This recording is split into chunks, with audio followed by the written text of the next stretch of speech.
Greetings everyone. Myself Dr. Vikash, first year postgraduate student from Department of Conservation Industry and Endodontics, Sri Balaji Dental College and Hospital, Bharat Institute of Higher Education Research. So today topic for discussion classes cavity liners, bases and varnish. So coming to the what we're going to see today in class is contents is introduction to the cavity liners and bases, what the definition of cavity liners, bases and varnish, then the classification, composition, indication and how to manipulate it, and the properties and the application of uses according to the remaining dentinal thickness and different and maybe and difference between the infected and affected dentin, then finally the conclusion. So introduction, the pulp protection requires the consideration of chemical protection, electrical protection, thermal protection, pulpal medication, and chemical protection. The liners and bases are the materials that place between the dentin, sometimes between the pulp and the restoration under the restoration to provide the pulpal protection or pulpal response. The cavity liners. So what is cavity liners? The cavity liners are relatively thin layer of material used primarily to provide the barrier to protect the dentin from residual reactant diffusing out of the restoration or oral fluid that may penetrate the leakage or tooth restoration interface. It is a liquid in which a calcium hydroxide and a zinc oxide occasionally are suspended in the solution of natural or synthetic resins of organic liquid ethyl or a methyl ketone. So coming to the classification, the cavity liners are divided into two: thin film liners and thick film liners. The thin film liners ranges from 1 to 50 micrometer, and thick film liners is ranges from 200 to 1000 micrometer. That is 0.2 to 1 mm. So the thin film liners are classified subcategories are into two: solution liners and suspension liners. Solution liners, okay, cavity liner is the best example of solution liners. It ranges from 2 to 5 micrometer. Suspension liners it ranges from 20 to 25 micrometer. So indication of cavity liners. Where does the cavity liners mainly indicated? So the main thing of the cavity liner is to protect the pulp from chemical irritant by sealing ability and to stimulate the reparative dentin formation. The types of cavity liners are zinc oxide ethanol, calcium hydroxide, flowable composites, and glass ionomers. So composition. The most used in the calcium hydroxide. The calcium hydroxide has calcium hydroxide and zinc oxide. It acts as a therapeutic agent, and ethyl alcohol is acts as a solvent. Then ethyl cellulose is a thickening agent. Barium sulfate is act as a radiopacifier. And the fluorides are the anti-carcinogenic actions. So the properties, the main properties of the cavity liner, it acts as a barrier, as we also said, is used to protect between the dentin and the restoration. So it acts as a barrier between the restoration and the remaining dentin. Like the cavity varnish, it neither possesses mechanical strength or nor the thermal insulation, and should not be applied on the cavity margin because it's a weak one. It tends to fracture easily, and it has a low strength and high solubility when exposed to oral fluid.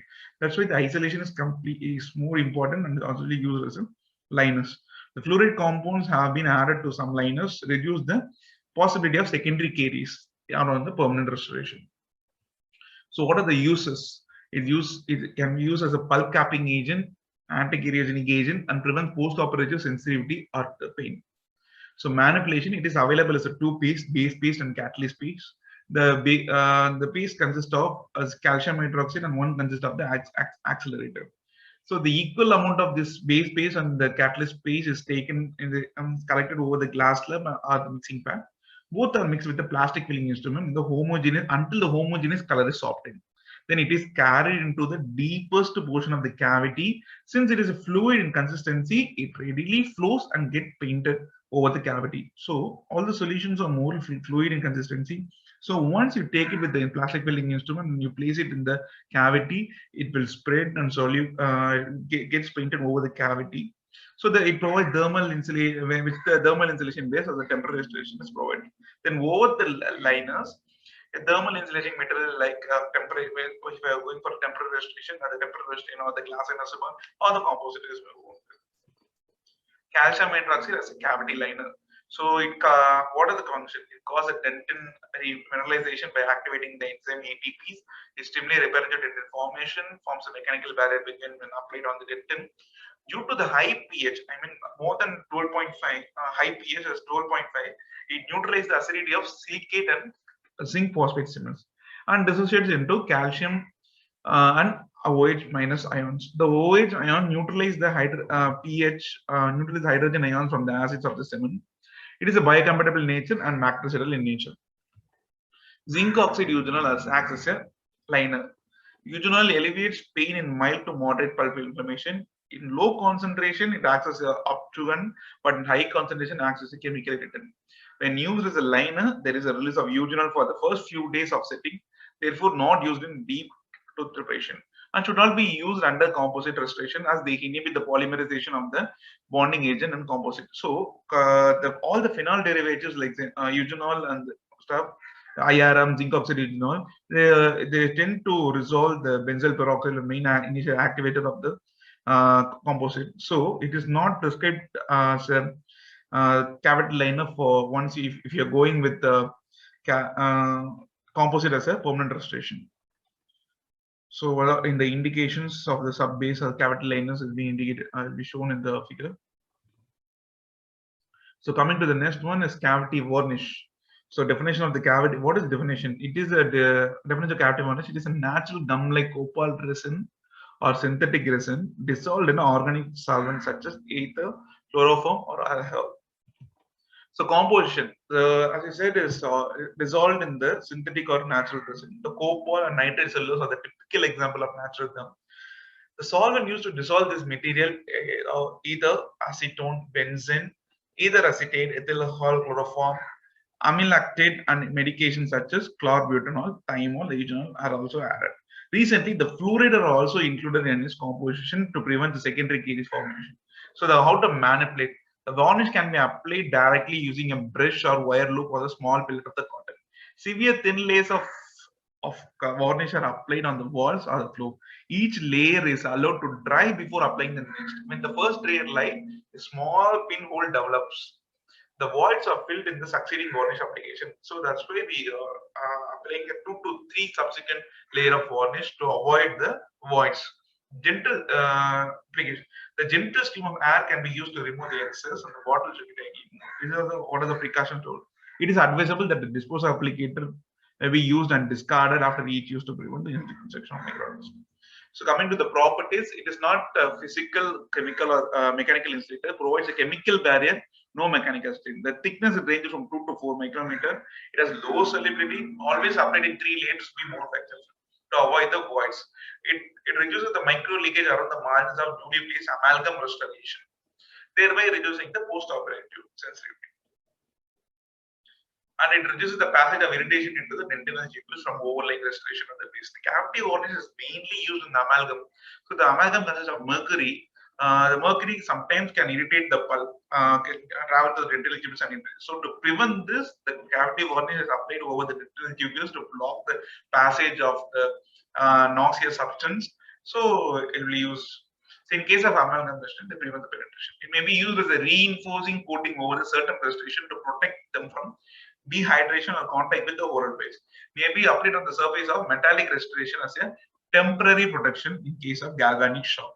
So galvanic shock is nothing but when two dissimilar metals contact to each other, will get the electrochemical galvanic shock. To prevent this, we coat cavity varnish on the surface of the metal. So what are the uses? It used to prevent the marginal leakage, micro leakage, and to prevent the penetration of acid from zinc phosphate cement and prevents chemical penetration. It prevents the penetration of corrosion products from amalgam, therefore prevents the discoloration of the tooth. It decreases the post-operative sensitivity and pain. In case of electrosurgery, adjacent to metallic restoration, varnish applied over the restoration serve as a temporary electric insulators. So what are the contraindication? It is mainly contraindicated when if the permanent filling is going to be composite, because the free monomer layer dissolves the varnish. The solvents in the varnish may react or soften the resins, composite resins, and it's contraindicated when the contraindicated if you're going to give a sub-base, a calcium hydride sub-base, because the therapeutic effects it will dissolve, suppress the therapeutic effect of the calcium hydroxide. And it's also contraindicated in zinc polycarboxylate because the zinc polycarboxylate adhere with the dentin is a chemical adhesion, so it interferes the adhesion, and also the GIC. So the GIC blocks the fluid, it blocks the penetration, fluid penetration of the GIC and eliminates the potential for adhesion and biocompatibility. So next topic is cavity bases. So what is the definition? What is cavity base? They are the materials that are used to provide thermal protection for the pulp and to supplement the mechanical support for the restoration by distributing the local stress from the restoration across the underlying dentin surface.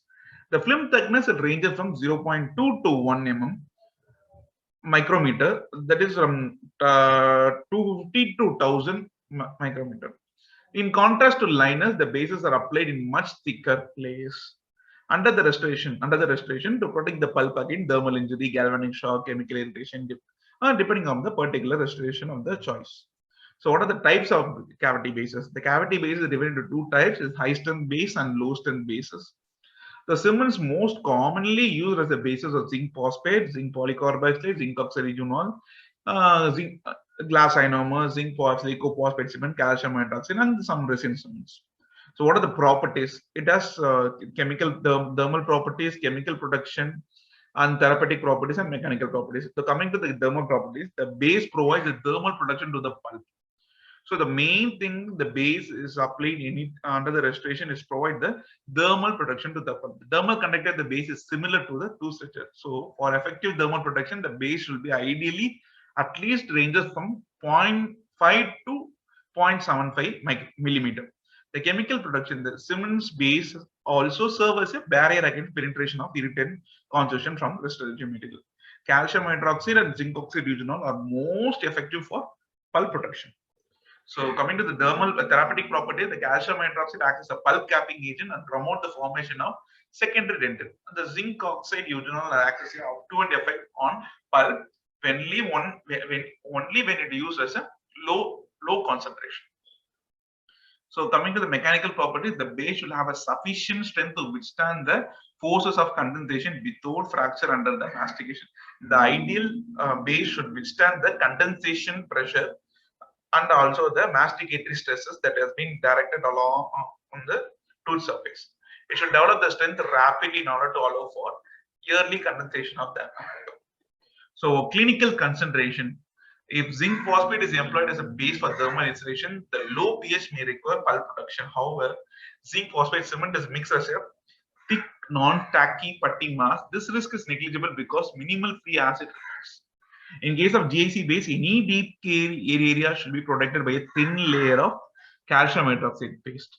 For amalgam restoration, it is necessary to use a strong base material like zinc phosphate, zinc polycarbonate, and also a cavity varnish. In deep cavities, it is desirable to place a calcium hydroxide liners on the floor of the cavity. The liner should be overlaid with the stronger cement. Zinc oxide eugenol. The excellent sealing ability, bacteriostatic anodine action of the pulp due to sedative effect should not be used with composite because it inhibits polymerization. It has eugenol, phenol derivatives mostly. Zinc polycarbonate. Coming to zinc polycarbonate, it reduces the thermal conductivity of a metallic restoration. The cement should not contact the enamel walls and cavers of this. Zinc polycarbonate is mostly phosphate was initially used under the amalgams to prevent it from the due to the smaller particle size, it is not currently used. It is contraindicated in any restoration as a base. So next, coming to the zinc polycarbonate, the main advantage of zinc polycarbonate, it's chemically bonds to the enamel and dentin, and it has antibacterial properties. The varnish should not be used as it neutralizes the adhesion property of the cement. So coming to GIC, the GIC is an anti-carcinogenic activity. Is it due to the release of fluoride ions, and it adheres chemically to the enamel and dentin. It is a very excellent biocompatible material and is well tolerated to the pulp. And these are the cements that we use commonly displayed in the GIC type 2 GICs, zinc polycarbonate, varnish, then zinc oxide eugenol.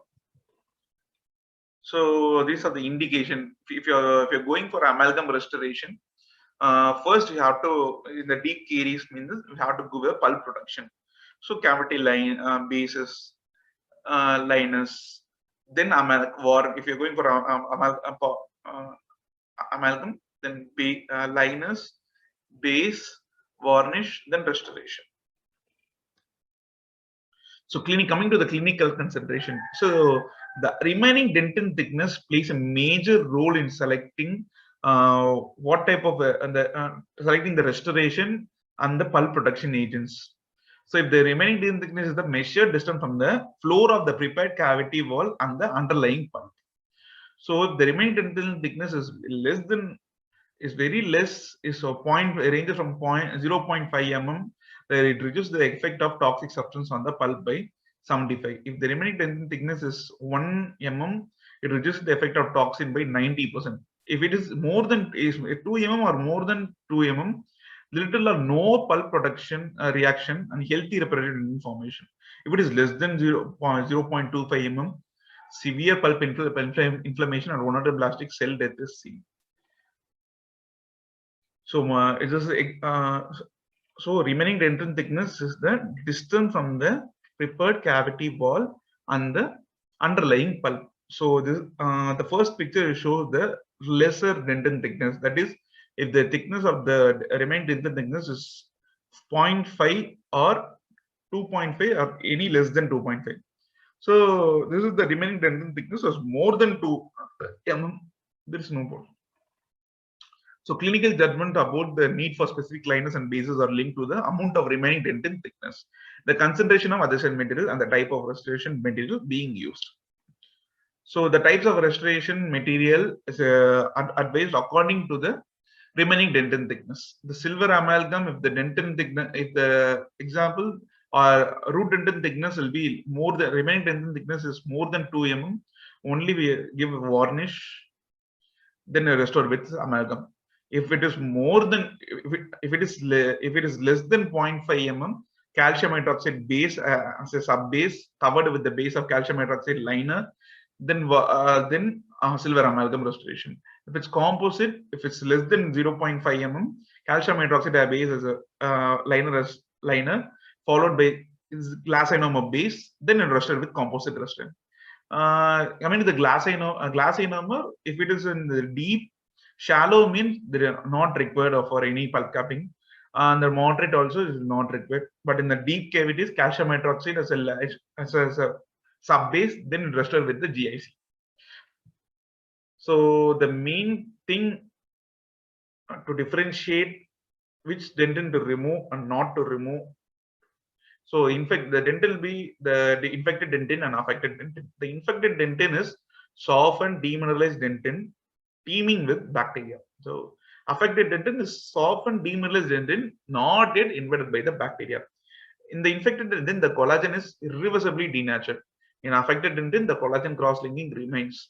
So the infected dentin cannot remineralize, but the affected dentin can remineralize and act as a template for remineralization. The infected dentin is soft necrotic tissue followed by dry leathery dentin flakes away with an instrument. When you used to if the cavity is little deep and you see any discoloration, you just take a spoon excavator and try to scoop it. If the dentin comes, is mostly the infected dentin will be dry leathery dentin, which flakes away easily with the spoon excavator. But in case of affected dentin, it is more than as a normal dentin discolored, but it does not flake away easily. So that dentin and all you no need to remove. You just go with the sub base, then base, then restore it with the restoration. And the dyes of 1% acid red and propylene glycol stains only irreversible denatured collagen. So the dyes are used to differentiate between the affected dentin and infected dentin. It can be easily we can remove only the infected dentin and allow the affected dentin to remineralize. Conclusion: to prevent the pulpal damage and preserve the integrity of the pulp, the dentist should observe certain precautions. Excessive force should not be applied while insertion of the restoration. Selection of the restorative material should be based on physiological and biological properties. Excessive heat production should be avoided while polishing and restoration. Avoid applying irritant chemicals to the fleshly cut dentin. Use varnish or base before placement of restoration. Regular recall visits for periodic evaluation of the pulpal status. Thank you.